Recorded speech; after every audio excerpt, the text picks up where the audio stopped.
Sexta-feira, 14 de junho de 2019. O Rede Verdade está no ar com os seguintes destaques.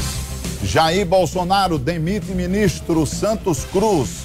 Substituto é o general Luiz Eduardo Ramos. Governo acaba com obrigatoriedade de simulador para tirar carteira nacional de habilitação. Cida Ramos participa de protestos com carro locado pela Assembleia. E ato gera grande repercussão nas redes sociais. Deputada diz que o uso de carro faz parte do que é atribuído a ela como parlamentar. E aqui no estúdio do Rede Verdade, entrevista com o advogado Pedro Igor Paiva Pinheiro, especialista em direito civil e previdenciário. No ar, o Rede Verdade, informação e opinião sobre o poder e a política da Paraíba e do Brasil.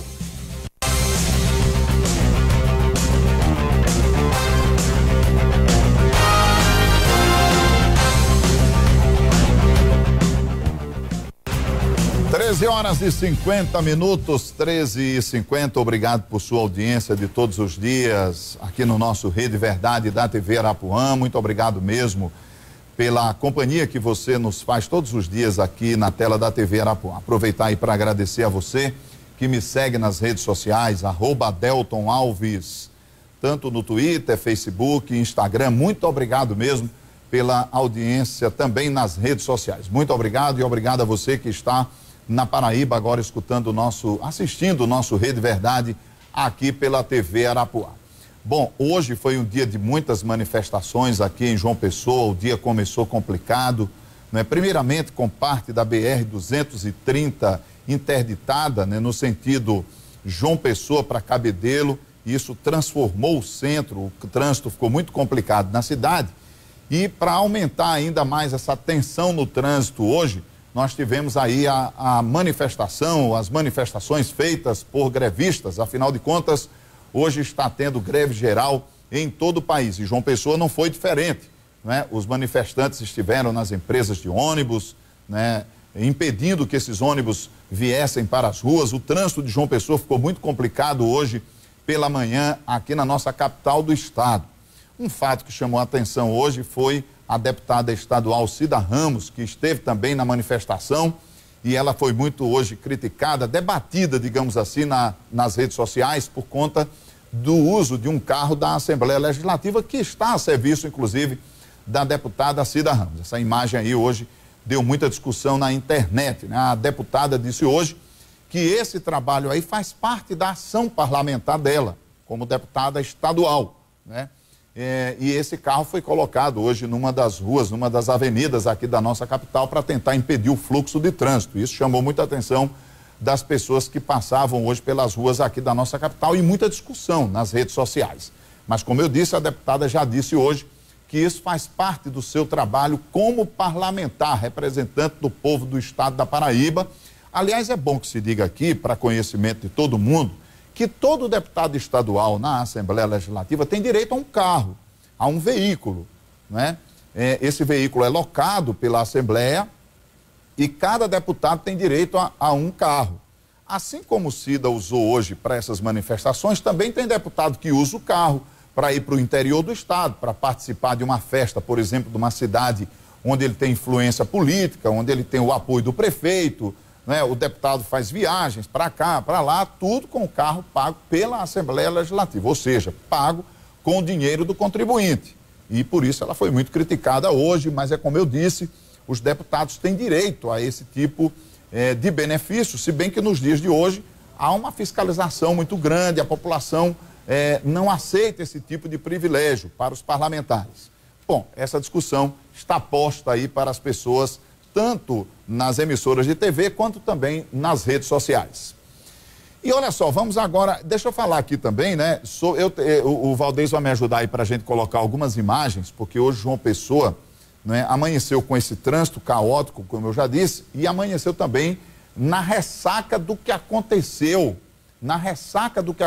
também com a grande chuva que aconteceu quase 24 horas aqui na capital. Hoje o tempo deu uma estiada, né? João Pessoa hoje está com o tempo estiado, mas de anteontem para ontem foram 24 horas de chuvas aqui na nossa capital do estado. Hoje à tarde eu conversei com o Noé Estrela, que é da Defesa Civil aqui da Paraíba, de João Pessoa, melhor dizendo, e ele me disse que foram chuvas com 260 milímetros. É muita chuva para apenas 24 horas na capital. E aí nós tivemos vários pontos de alagamento, bairros alagados, avenidas alagadas, né? Um caos na cidade de João Pessoa por conta dessas chuvas. Inclusive aí, ó, o alerta, né, da Defesa Civil para chuvas aqui no nosso litoral paraibano, no litoral brasileiro, especialmente na costa leste do Brasil, incluindo aí João Pessoa e as cidades da região metropolitana. Esse era o trânsito caótico que nós vimos aí, ainda da ressaca, né, dessas grandes chuvas que aconteceram nessas 24 horas aqui na nossa capital.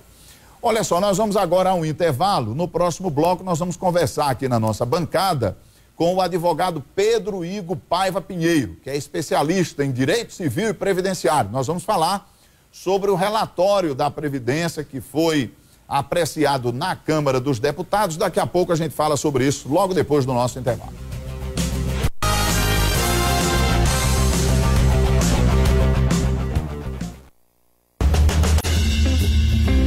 Agora você tem onde ficar de frente para o mar em Intermares. O Golden Beach tem à sua disposição apartamentos a 40 metros da praia por menos de 190 mil. Estúdios a partir de 21 metros quadrados, todo mobiliado. É só pegar a chave e entrar. Negocie pessoalmente com o construtor. Golden Beach. Conforto é a sua praia.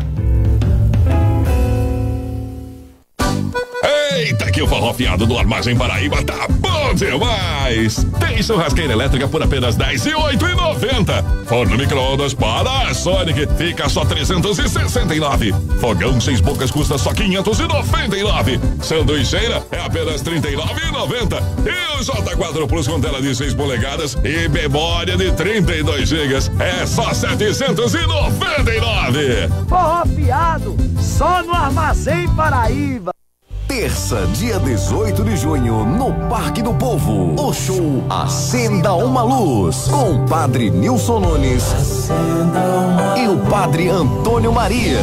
A noite que vai transformar a sua vida. Tua imagem da necessidade. Acenda uma luz. Às 20h30, no show Acenda uma Luz, ao vivo, aqui na TV Arapuã.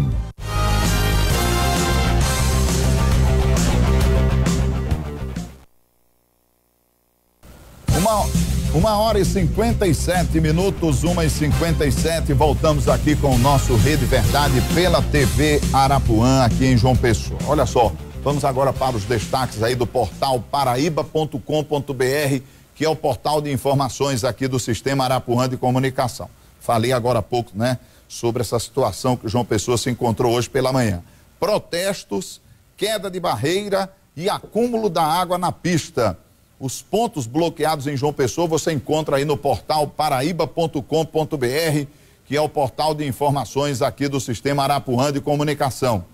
Cida Ramos diz que estava no exercício do mandato dela. Sobre o uso de veículo oficial hoje de manhã no protesto, também já falamos.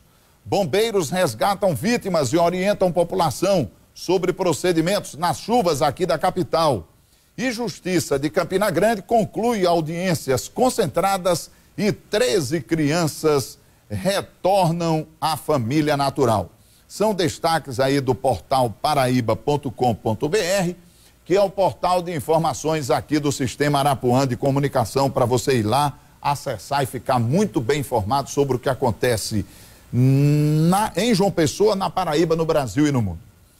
Olha só, nós estamos recebendo hoje aqui em nosso estúdio o advogado Dr. Pedro Igo Paiva Pinheiro, jovem advogado, especialista em direito civil e previdenciário, para a gente falar aí um pouco sobre reforma da Previdência. Hoje, né, um dia de protestos aí, aqui em João Pessoa e em todo o Brasil, contra a reforma da Previdência. Ele é um advogado que não é ligado a nenhum lado político, não tem ideologia política, a parte dele é apenas técnica, sobre reforma da Previdência que a gente vai falar agora. Doutor Pedro Igor, primeiramente, obrigado por ter aceito o nosso convite para bater um papo com a gente aqui na TV Arapuã. A sua câmera aí é toda sua, para o senhor dar uma boa tarde aí para os nossos telespectadores. Boa tarde a você que está em casa, retornando no trabalho, está eventualmente enfrentando o trânsito nesse dia de grandes manifestações.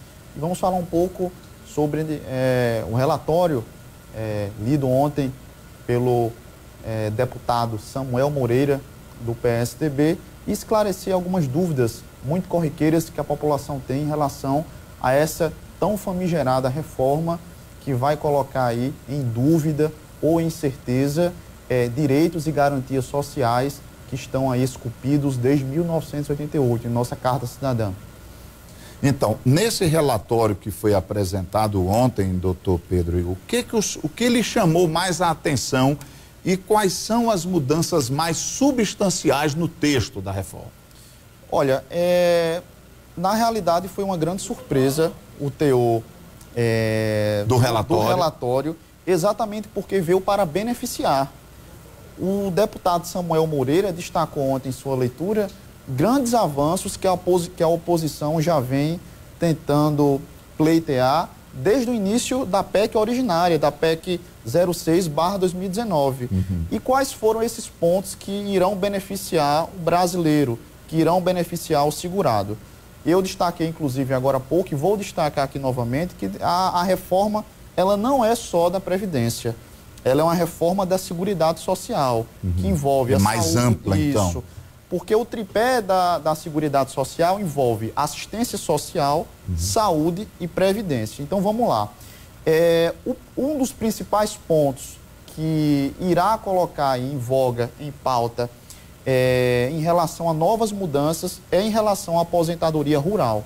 Ou seja, o segurado especial, aquele que trabalha em regime de economia familiar, aquele que é pescador artesanal e também trabalha em regime de economia familiar, irá ser mantido nas regras atuais, que são vinculadas à Lei 8.213 de 91. Ou seja, aquelas mudanças em relação ao tempo mínimo de carência que passariam a ser de 15 para 20 anos, irão ser mantidas como estão hoje. Ou seja, isso foi retirado do texto da reforma. Isso foi retirado do texto. É uma preocupação a menos para a oposição e principalmente para o trabalhador rural, que sabemos que tem um risco social de vida. O senhor está me dizendo, então, que o direito do trabalhador rural está garantido no texto da reforma? Eu não estou dizendo que ele está garantido. Eu estou mencionando que ele pode ser garantido, já que nesse relatório, no teor do relatório, ele não foi inserido como estava na PEC 06/2019. Que é a PEC da reforma da Previdência. Que é a PEC da reforma da Previdência Social. Outro ponto também muito importante que foi retirado do texto e que foi lido ontem pelo deputado Samuel Moreira é exatamente a extinção da capitalização. Isso. O texto da PEC originária, ele previa 2 modelos de capitalização. O primeiro modelo de capitalização é um modelo que você verte contribuições a um sistema de pensões a instituições bancárias, e o segundo modelo é aquele que você verte contribuições para instituições públicas. Porém, nesses 2 modelos de capitalização, o segurado não podia retroagir ao sistema que ele vinha. Ou seja, eu estou inserido no INSS, mas eu vou aderir à capitalização. Se eventualmente, daqui a 1, 2, 3 anos, eu queira voltar ao meu antigo regime, eu não posso. Teria que ficar na capitalização. Isso de acordo com o texto da PEC originária. Sim. Com a leitura do relatório ontem, a capitalização ela foi removida. Foi retirada. Ela foi removida, ela foi retirada. Outro ponto muitíssimo importante... foi retirada para os 2 casos, tanto para verter os recursos para a área pública como para a privada, Isso. como o senhor disse, os bancos, por exemplo? Perfeito. Foi retirada... No todo? Em sua integralidade. Na integralidade. Não existe capitalização no novo relatório da Previdência Social. Isso é muito importante. Eu acho que, inclusive, esse era um dos pontos, digamos assim, de maior mais polêmicos, combate, mais né? polêmicos. E um dos mais polêmicos da reforma, que era uma ideia do ministro Paulo Guedes, né? Que, digamos assim, hoje é o maior defensor da reforma. Isso, é um dos maiores defensores da reforma, mas aí nesse ponto parece que ele disse assim, olha, é melhor tirar, porque senão eu também não vou conseguir aprovar no Congresso Nacional. Né? Exato. Paulo Guedes, em seu discurso, ele sempre destacava que fez a reforma à luz de medidas de muita austeridade, mas que sabia que o Congresso iria enxugar. Então não é nenhuma novidade para ele, nem para o Planalto, que essa reforma ela iria possivelmente sofrer uma desidratação.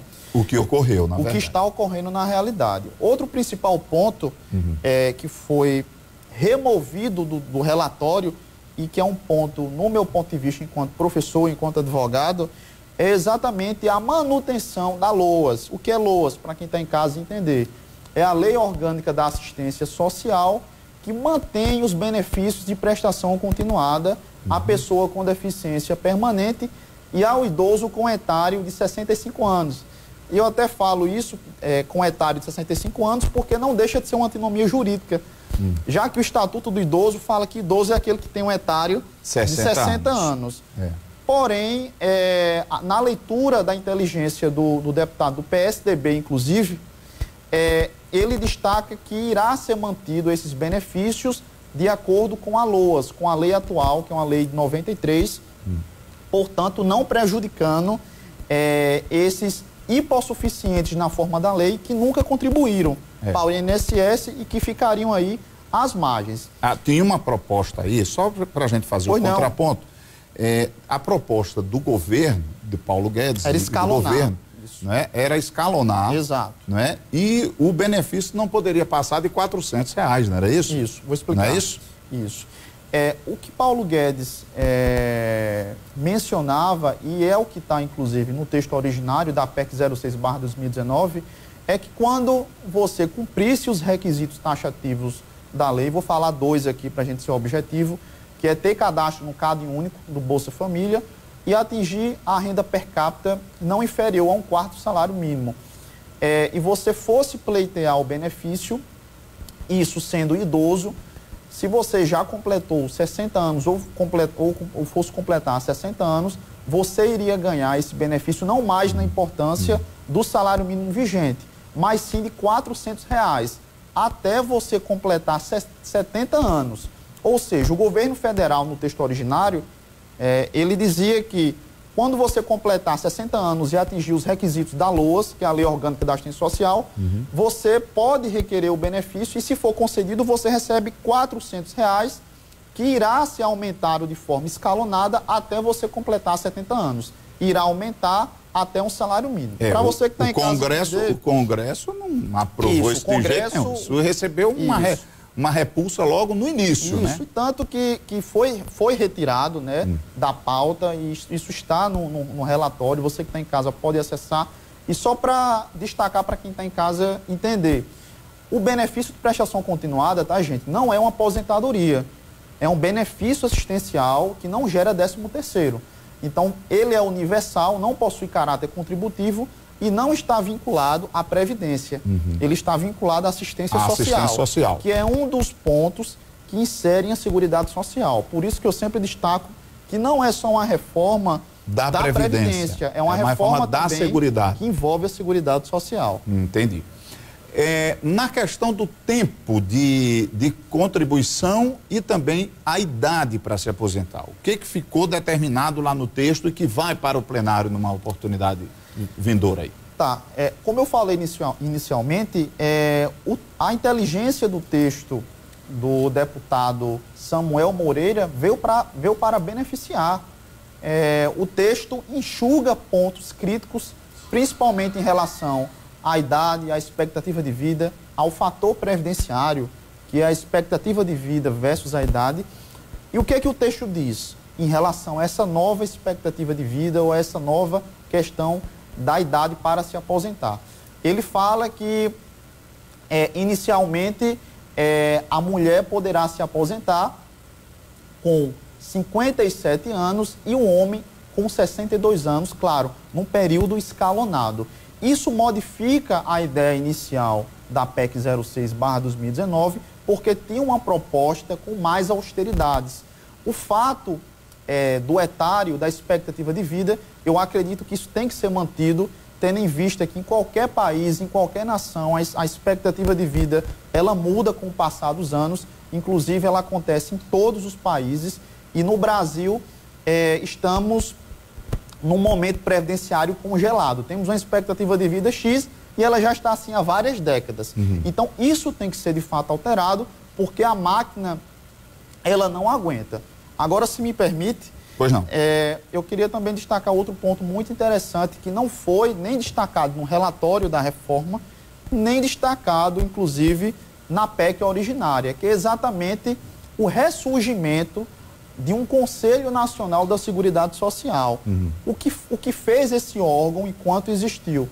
Ele fiscalizou toda a participação, todo o manejamento do erário tributário e fiscal, seja COFINS, Contribuição de Financiamento para a Seguridade Social, seja PIS, seja outra, agindo de forma fiscalizadora. Ou seja, o Conselho, ele agia para orientar as diretrizes de onde estavam sendo manejadas o erário que vinha da Seguridade Social. E hoje isso não acontece. Temos um instrumento chamado DRU, eu falei agora há pouco, inclusive, que é a desvinculação das receitas da União. Esse instrumento, para você que está em casa entender, ele existe há mais de 23 anos. E agora, em 8 de fevereiro desse ano, o governo federal emitiu um decreto, que é o decreto 9.066/2019, que remanejou 6 bilhões do erário da Seguridade Social para pagar encargos da União. A Previdência, em sede de INSS, ela está em déficit ou ela está remanejando 6 bilhões do seu erário para pagar encargos da União? É uma grande polêmica que poderia ser tratada no texto originário e no relatório não foi, esses pontos não foram tratados. Outro ponto também muito importante que não está no texto originário e também não está no relatório é o pagamento de grandes dívidas de empresas, de grandes bancos, que devem principalmente ao RGPS, que no caso é o INSS, ao Regime Geral de Previdência Social, e esses pontos não foram tratados. As empresas, os grandes bancos foram esquecidos.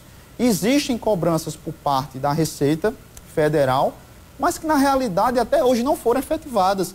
Então, o país precisa de efetivação de medidas de austeridades, não só para o povo, não só para a população, mas também para grandes empresas, para os grandes grupos econômicos que devem aí principalmente ao RGPS, ao INSS.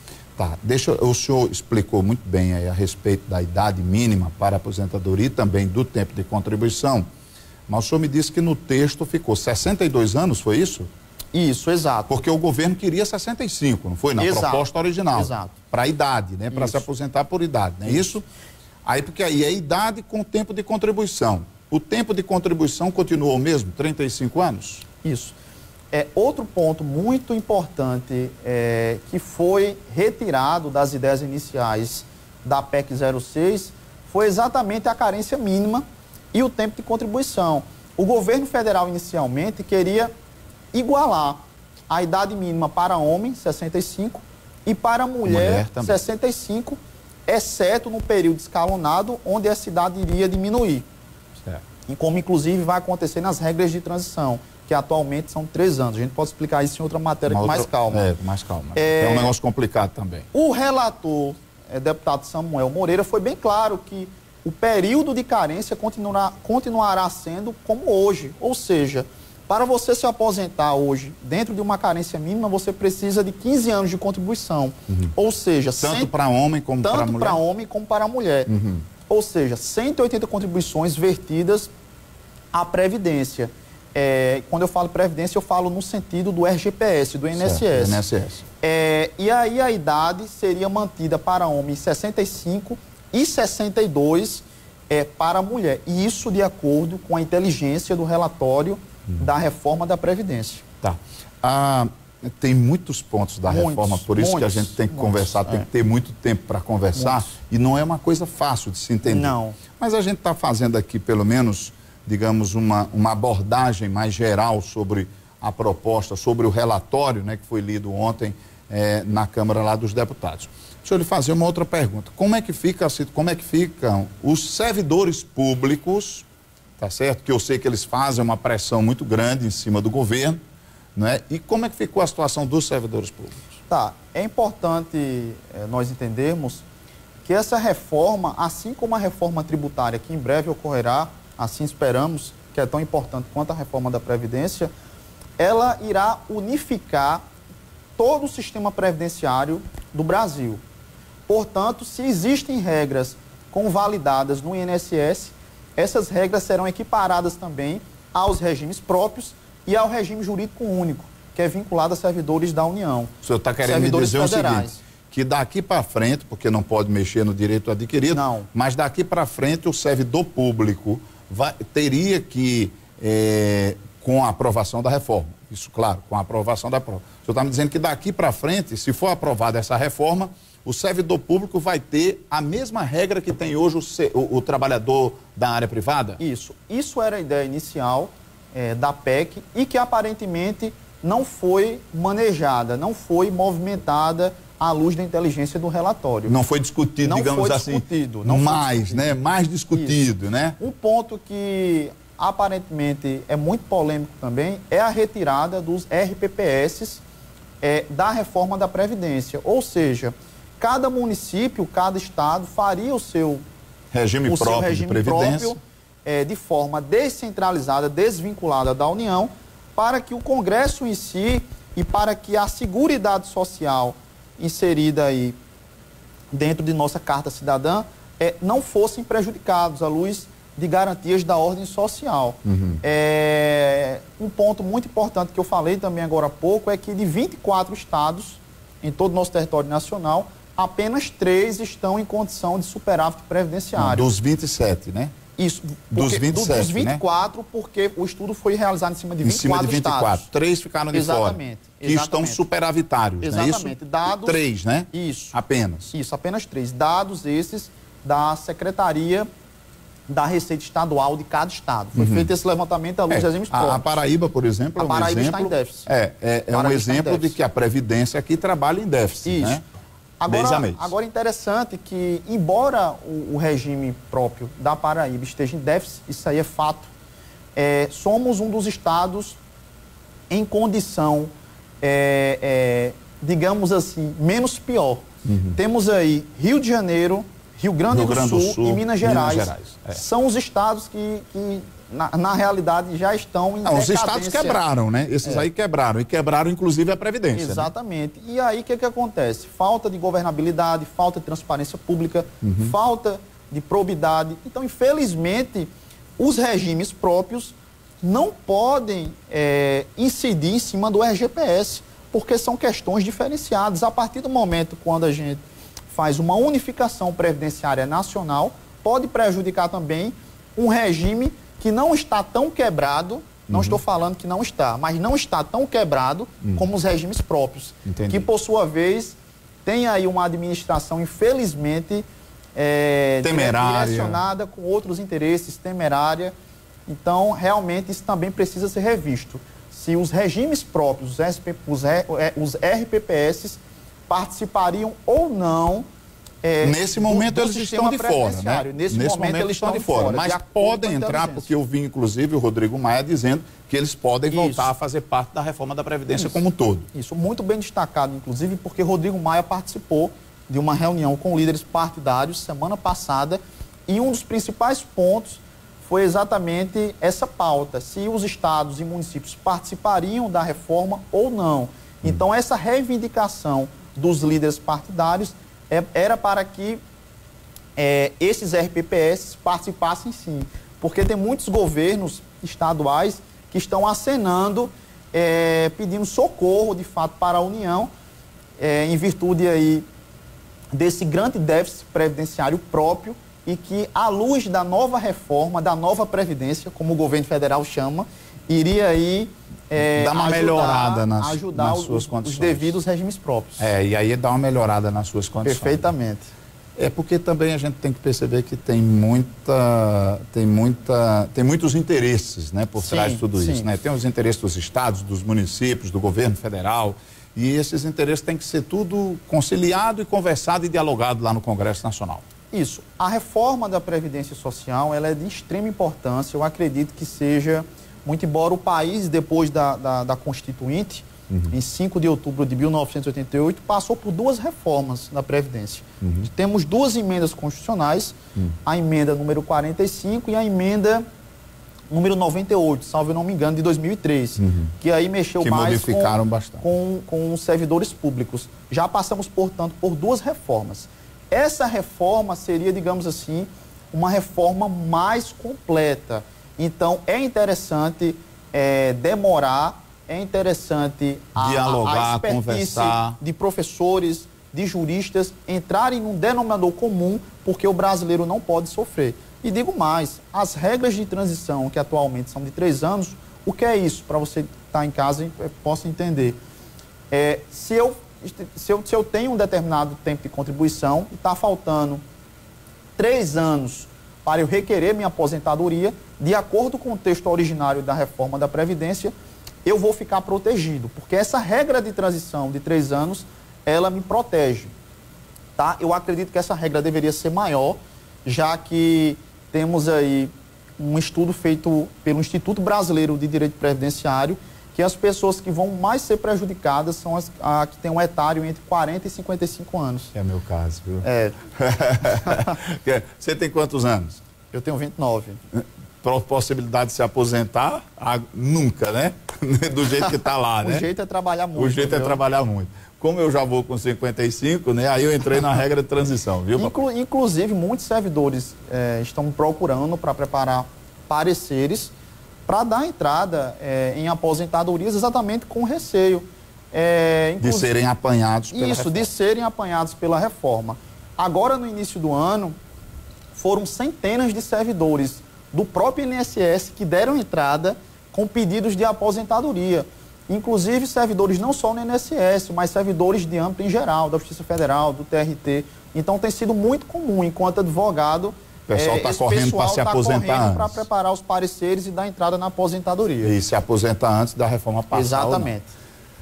Doutor Pedro Igor, grande abraço, viu? Grande abraço. Prazer. Aliás, já está renovado o convite aqui para numa outra oportunidade a gente falar mais sobre a reforma da Previdência, porque isso aí é só o comecinho. Tem muito ainda para se falar sobre a reforma da Previdência. Obrigado por ter sentado aqui na nossa bancada, viu? Obrigado a você, Valeu, é sempre uma honra. Grande abraço para você. Bom, obrigado a você que nos acompanhou até agora aqui no nosso Rede Verdade pela TV Arapuã. Um ótimo final de semana para todo mundo. Deus abençoe você. Na segunda-feira nós estaremos aqui, se assim Deus permitir. 8 de junho a 7 de julho, a Vila Sítio São João se prepara. É só o galo cantar pra ter gente ralando milho, fazendo farinha, pesando queijo e se embelezar, vice. O caba mola até a faca pra ficar bonito. Isso porque depois da missa tem muito forró. Dia 15 tem Forró D2, Aduílio Mendes e Fabiana Souto. E no dia 16 tem Titana Pimentel, Cátia Silene e Fabiano Guimarães. E tu vai perder, Vila Sítio São João. O forró mora aqui, vice. Eita, que o forró fiado do Armazém Paraíba tá bom,